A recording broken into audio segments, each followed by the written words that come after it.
हाँ, आज हम पढ़ेंगे मूल राशियों के एसआई मात्रक, जिनमें सबसे पहला अपना आता है क्या, मीटर। तो मीटर क्या होता है? लंबाई के एसआई यूनिट को मीटर कहते हैं। मीटर जो है वो लंबाई का एसआई मात्रक होता है, जिसमें हमें डिफाइन करना है कि 1 मीटर क्या होगा। तो 1 मीटर दूरी क्या होती है, ये हम डिफाइन करेंगे। तो प्रकाश द्वारा निर्वात में 1 सेकंड के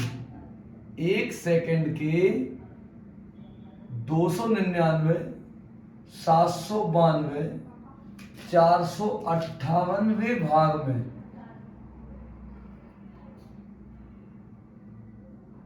में जो तय की हुई दूरी होती है उसे हम 1 मीटर कहते हैं।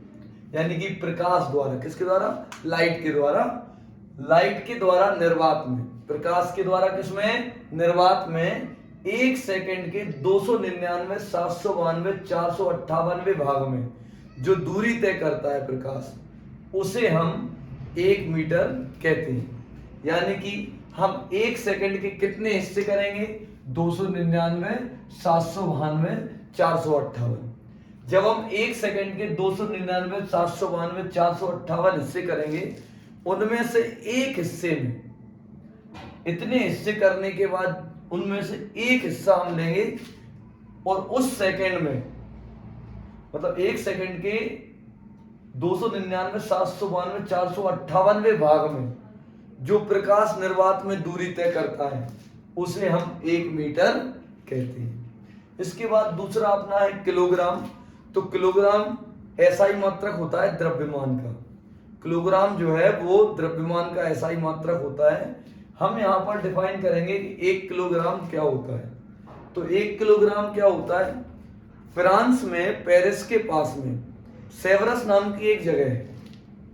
जैसे हम कहते हैं कि उस जगह मध्य प्रदेश में अशोकनगर के पास में एक कोई दूसरी जगह है, इस तरह से कोई भी जगह का नाम बताते हैं। इसी तरह से फ्रांस जो है, फ्रांस में पेरिस के पास में एक सेवरस नाम की जगह है और यहाँ पर अंतरराष्ट्रीय ब्यूरो है नापतोल का अंतरराष्ट्रीय ब्यूरो है।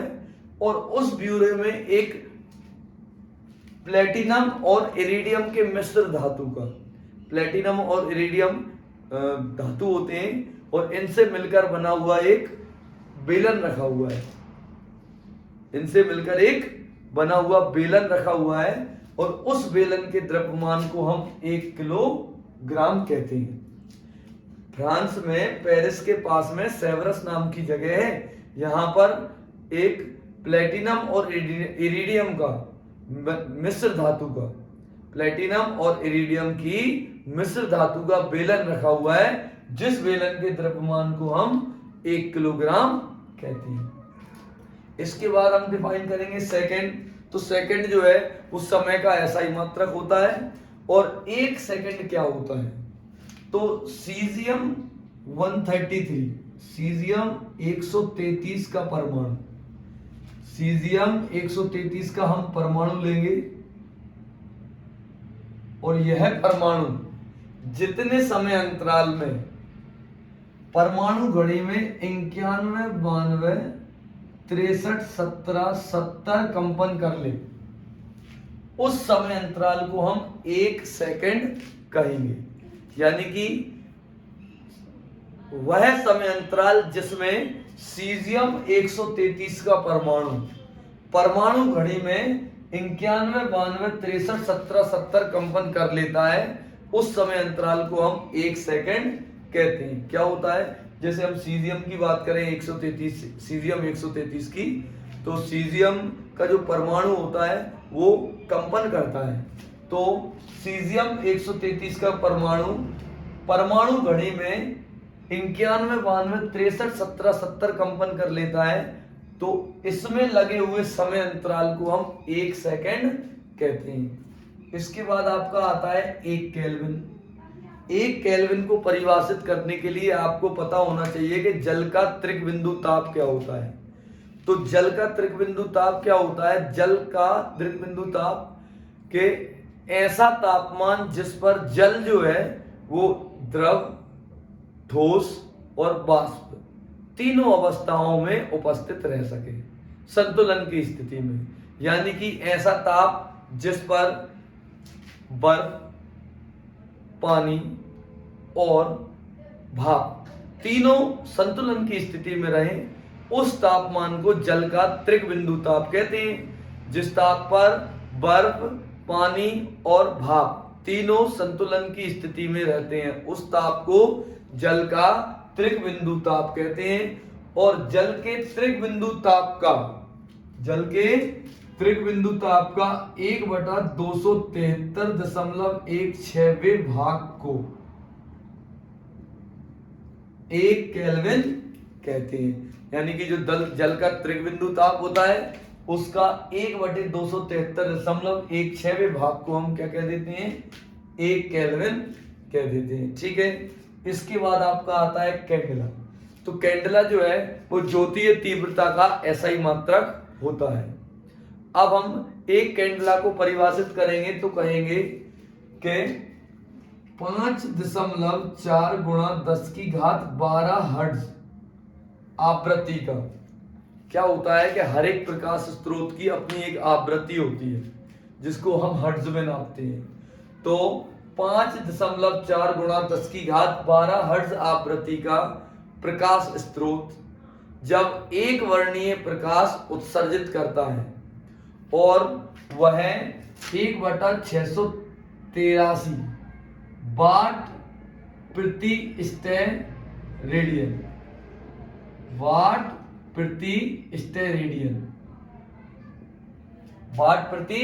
स्टेरेडियन का की तीव्रता का प्रकाश उत्सर्जित करता है, तो उस प्रकाश स्रोत की जो ज्योतीय तीव्रता होती है उसे हम एक कैंडेला कहते हैं। फिर से समझेंगे कि 5.4 × 10⁻12 हर्ट्ज की आवृत्ति का प्रकाश स्रोत 1/683 वाट प्रति स्टेरेडियन की जो वाट प्रति स्टेरेडियन की तीव्रता का एक वर्णीय प्रकाश जो उत्सर्जित करता है, तो उस प्रकाश स्रोत की जो ज्योतीय तीव्रता होती है उसे एक कैंडेला हम कहते हैं। अब यहाँ पर ये देखो 5.4 × 10⁻12 हर्ट्ज आवृत्ति का कोई प्रकाश स्रोत देता है जिसमें 1/683 वाट प्रति स्टेरेडियन का मतलब यहाँ होता है कि एक स्टेरेडियन के कोण में 1/683 वाट की ऊर्जा देता है, तो उसे अपन क्या कहेंगे, एक कैंडेला कहेंगे। ठीक है। मतलब एक बार और इसको सुनेंगे कि 5.4 × 10⁻12 हर्ट्ज की आवृत्ति का कोई प्रकाश स्रोत है, वो 1/683 वाट प्रति स्टेरेडियन की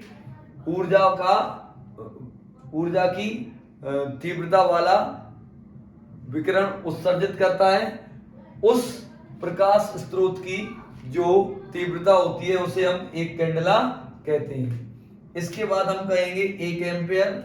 1 एम्पियर क्या होता है? 1 एम्पियर क्या होता है?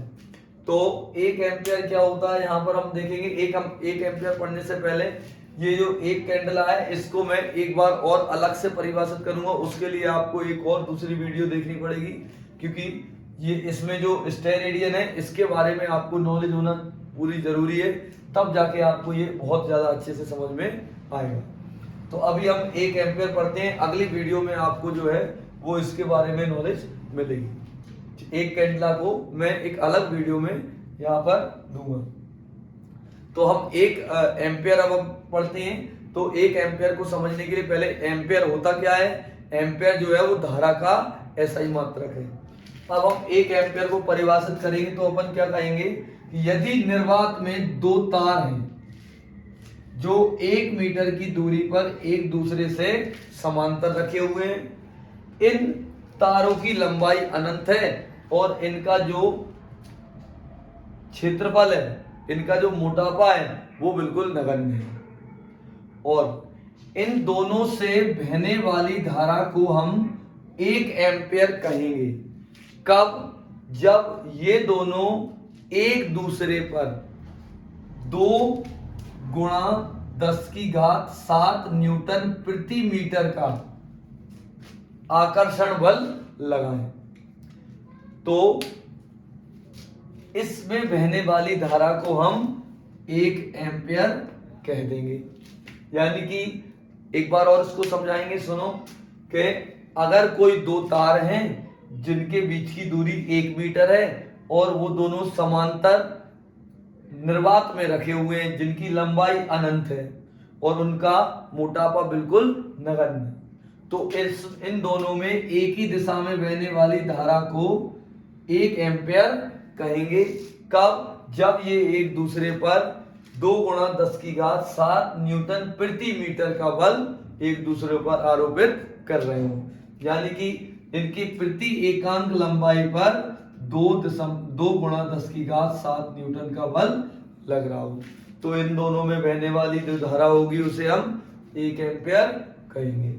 अब आप परिभाषित करेंगे एक मोल क्या होता है, तो एक मोल क्या होता है? मोल जो है वो पदार्थ की मात्रा का SI मात्रक होता है, जिसमें हम कहेंगे कि किसी भी पदार्थ, एक मोल वह पदार्थ की मात्रा है, एक मोल जो है वो उस पदार्थ की मात्रा को कहते हैं जिसमें अणुओं की संख्या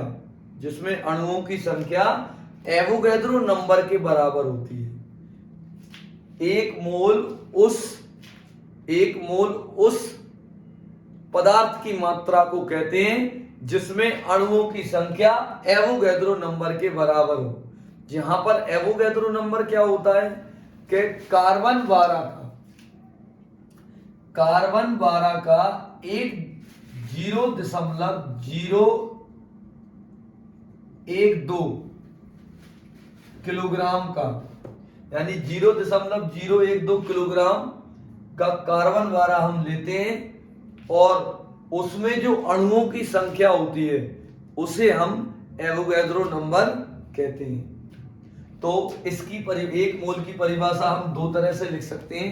पहले तो क्या कि एक मोल वह पदार्थ की मात्रा है जिसमें अणुओं की संख्या एवोगैड्रो नंबर के बराबर हो, ठीक है। जहां पर एवोगैड्रो नंबर कार्बन 12 के 0.012 किलोग्राम में और अणुओं की संख्या के बराबर होती है। इसके अलावा अगर हम कहेंगे एक मोल क्या होता है, तो हम क्या कहेंगे? एक मोल वह पदार्थ की मात्रा है जिसमें अणुओं की संख्या कार्बन 12 के 0.012 किलोग्राम में अणुओं की संख्या के बराबर होती है। यानी कि कार्बन 12 के 0.012 किलोग्राम में जो अणुओं की संख्या होती है, यदि उतनी ही अणुओं की संख्या किसी पदार्थ में है तो उस पदार्थ की मात्रा को हम 1 मोल कहेंगे। ये हमारी साथ क्या हो जाती है? मूल राशियों के मात्रक हो जाते हैं, SI मात्रक हो जाते हैं। इसके अलावा